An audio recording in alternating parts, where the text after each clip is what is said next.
caso, digo, me toca desgraciadamente además conocer a la víctima, digo, ser vecina mía, vivía a 20 metros de mi casa, digo, nos encontrábamos con cierta frecuencia, y por más que uno profesionalmente haya cubierto varios hechos similares que desgraciadamente existen, no puedo dejar de sentirme también personalmente impactado por algo tan espantoso, ¿no? La primera cuestión, digamos, que se me ocurre pensar es que el asesinato de Laura vuelve a presentar un escenario que nosotros dolorosamente conocemos desde hace tiempo en Miramar, el escenario de una mujer abusada, violada, golpeada y macabremente muerta por ahorcamiento. Digo, no es tampoco el único feminicidio ocurrido en la ciudad. Digo, no hace mucho, vos recordarás una anciana, Argentina Fernández, que vivía a pocas cuadras de donde apareció el cadáver de Laura, también pereció en circunstancias similares y en este mismo barrio. Ni hablar del caso Natalia, un caso paradigmático, digamos, que hemos discutido largamente. Es un hecho sumamente grave, es un hecho sumamente difícil de prevenir, porque también convengamos que la gente puede decir, bueno, ¿y qué hace la policía? Y bueno, no se puede vigilar a cada mujer personalmente con un personal de seguridad. No, por supuesto. Pese a lo difícil de prevenir este tipo de hechos, digo, yo tiendo a considerar siempre que la única forma, digamos, es que el accionar de la justicia sea certero y que las investigaciones del fiscal Moure lleven no a encontrar, digamos, no sé, un perejil, sino a los verdaderos responsables, y que estos verdaderos responsables sean condenados con todo el peso de la ley, y que no aparezca después ningún juez de aplicación marplatense a morigerar las penas o a darle salida temporaria a los asesinos, porque vos recordarás que en el caso Natalia, y a pesar de las resoluciones de la Suprema Corte, 3 de los asesinos gozan de salidas transitorias y regímenes morigerados. Creo que es hora de empezar a entender, digamos, que en Miramar, en la provincia de Buenos Aires y en toda la Argentina hay una fuerte reclamación de la sociedad por la verdad, por el juicio y por el castigo de los responsables de este tipo de hechos. Alberto, bueno, realmente la comunidad toda está muy conmocionada con este hecho. Laura era una persona conocida, una trabajadora, una asistente social que recorría permanentemente los casos las personas que estaban en conflicto con la ley penal. En estos casos, el patronato de liberados no asigna una custodia a los asistentes que están cumpliendo este tipo de tareas que en definitiva son en parte riesgosas. Mira, son agentes de la justicia, pero convengamos que el patronato de liberados cumple en realidad una función, digamos, que facilita, ese es el espíritu de su creación y su accionar, facilita más que vigila o la reinserción de aquellos que han delinquido en la sociedad. Es decir, que el Patronato de Liberados es una organización de apoyo a la rehabilitación de delincuentes. No es un organismo represivo, no es un organismo, digamos, que pueda llevar a generar enconos, ni aún en las mentes más perversas de un delincuente. Es un organismo de apoyo, porque si bien cumple la formalidad de tener un control sobre el cumplimiento, por ejemplo, de arrestos domiciliarios, de salidas transitorias, ese control es un control tendiente a la reinserción Sí. del ciudadano que ha cometido un delito. No es un organismo realmente, digamos, que pueda generar bronca en quienes concurren a él. Soy sincero, digo, es un organismo que, digamos, uno no tiende a pensar que sus trabajadores corran un riesgo, porque sus trabajadores están asistiendo al delincuente, no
Claro, yo la pregunta te la hice porque ayer estuvimos hablando con otras personas y bueno, que planteaban un poco esto, ¿no? Por otro lado, ayer también el fiscal Moure hizo algunas declaraciones en forma privada con algunos medios. ¿Se tienen las pericias?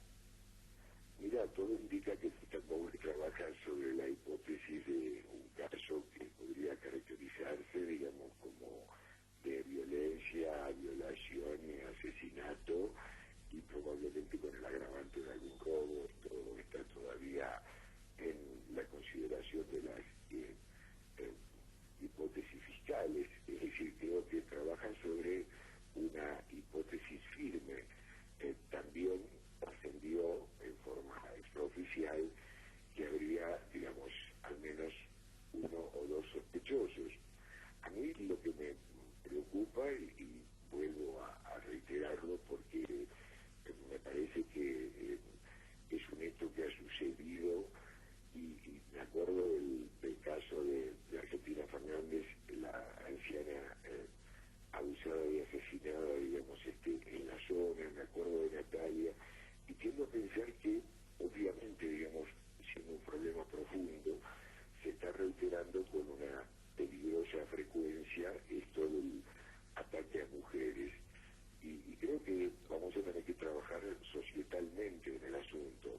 Por supuesto, digo, habrá quien pensará que se puede hacer una marcha para pedir justicia y esto es válido, digo, pero todos sabemos que una marcha en todo caso no soluciona, y a veces en algunos casos, digamos, termina hasta complicando, digamos, ciertos casos. Me parece que hay que apuntar más a un trabajo profundo, societal y consciente sobre este tipo de hechos, pero que sobre todo, y más allá del trabajo que se puede hacer en cuanto a la solidaridad de los vecinos, a estar atentos al otro, a comprender que el otro es en realidad exactamente igual a mí mismo y que todos corremos los mismos riesgos, y estar atento a atender eso y a prestar atención a los detalles y a testificar cuando hace falta.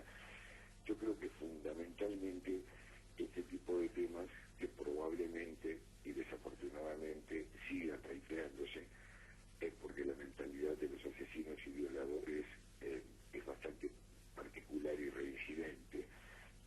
Debe pasar, digamos, por una aplicación muy estricta del Código Penal, por el hecho de que los jueces de garantías, los tribunales de primera instancia, las cámaras de casación, la Suprema Corte, los jueces de aplicación, digo, no elijan la parte más blanda de la ley del código, sino la más dura. Vos sabés que un juez siempre tiene la facultad de pronunciar sentencias que van entre un mínimo y un máximo. Bueno, yo creo que hay que trabajar sobre eso, sobre que los jueces apunten a la máxima condena, y que cuando la prueba del fiscal es firme, no haya esta recurrencia a la burocracia judicial, digamos, para después lograr penas morigeradas. Yo creo que si alguien resulta de un caso como este, es enjuiciado y condenado, por ejemplo, a cadena perpetua, se debe cumplir la sentencia y debe ser cadena perpetua sin ningún tipo de vueltas. Como pasó, Alberto, discúlpame que te interrumpa, como pasó, bueno, con el caso Melman, ¿no? Que realmente... Claro, porque uno ve con el caso de Natalia ese tipo de cosas, que uno dice, bueno, años y años, porque el juicio de Natalia fue relativamente rápido, Sí. En un año y medio había una condena firme de primera instancia, pero después aparecen abogados que encuentran letras chicas y hacen apelaciones, y hay jueces que interpretan cosas que son incomprensibles, y después, bueno, en el caso de Melman se recurrió a la Suprema Corte de Justicia de la Nación, que confirmó el fallo de primera instancia, y sin embargo los condenados en menos de 7 u 8 años ya estaban pidiendo salida transitoria. Yo creo realmente que en casos como estos, con la crueldad con que se han conducido, con la miserable actitud de abusar a una mujer, de asesinarla de una forma cruel, digo, no Por supuesto que no. No debe haber retorno. Por supuesto que no. Realmente, sí, nos ha dejado a todos muy, pero muy consternados. Vos que tenés quizás un poco más de años en esto de estas situaciones realmente... Más años que ustedes, chicos. No, perdóname. Yo pensé lo mismo, Mi Alberto. compañero me dice, la estás pifiando con lo que estás diciendo. No, me refiero a los años de periodismo en este tipo de casos, Alberto. Ya tienen experiencia con respecto...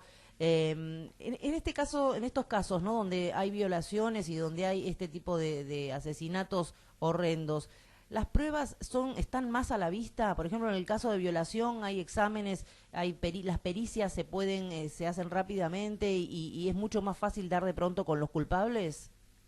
Mira, yo creo que más que la velocidad, digamos que por supuesto vamos a convenir en algo, la justicia debe ser rápida porque justicia que se demora en el tiempo no es justicia. Pero creo que más que rápidas, las pericias tienen que ser certeras, digamos, precisas, incuestionables. Yo creo en todos los derechos, incluso en los derechos que le asisten a los inculpados de delitos. Para eso la ley prevé que haya peritos oficiales y peritos de parte. O sea, yo creo en el derecho de defensa del acusado, pero creo que en un caso como este, donde no ha habido aparentemente contaminación de la escena del crimen, como desafortunadamente nos ocurrió en el caso de Gastón Bustamante, Sí. Podría perfectamente arribarse, digamos, a pericias lo suficientemente certeras como para cuando se identifique a los responsables, acusarlos de una forma incuestionable y llegar a un juicio, espero que oral y público, en un tribunal que aplique el mayor peso de la ley. Exactamente, esperamos todos lo mismo. Alberto, yo te quiero agradecer infinitamente esta salida que has tenido aquí en FM Punto, en este programa que hemos denominado Punto de Partida. Y bueno, vamos a estar en contacto para seguir a través tuyo, porque queremos que sea así realmente, tratándolo de una manera seria, con mucho respeto hacia la familia y hacia la comunidad. Te pedimos si podemos contar con vos para llamarte en los próximos días para que nos confirmes y nos cuentes cómo se va desarrollando la causa. Cuenten conmigo desde ya y creo que todos tenemos que contar con todo. Creo que realmente no debe pensarse, digamos, que un hecho como este es solamente responsabilidad de ser tratado por la policía, por el fiscal, por el poder político. No. Todos, de alguna forma, en ese momento, dolorosamente, somos Laura. Exactamente. Alberto Pensotti, muchas gracias por estar en el aire de la FM Punto. Muchísimas gracias, Alberto. Programa, chicos. Bueno, muchas gracias. Muchas gracias.